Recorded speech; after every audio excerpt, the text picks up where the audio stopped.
ठाण्यात लाचलुचपत प्रतिबंधक विभागाची कारवाई. ग्रामीण गृहनिर्माण अभियंत्याला 10,000ची लाच घेताना पकडलं.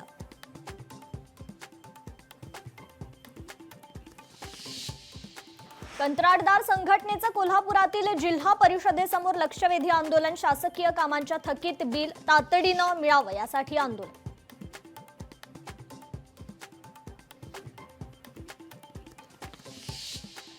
मावळमधील पवना नदीत बुडून तरुणाचा मृत्यू. पाण्याचा अंदाज न आल्यानं मृत्यू झाल्याची माहिती.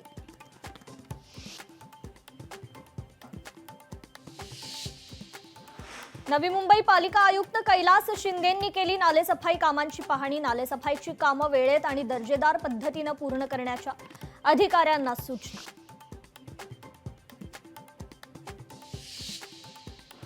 परभणीत विद्यार्थ्यांच्या 2 गटात तुफान हाणामारी. पुण्यश्लोक अहिल्यादेवी होळकर महाविद्यालयातील प्रकार.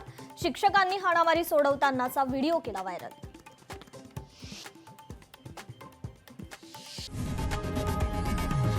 लोकशाही मराठी ऐका, पहा, जागरूक रहा.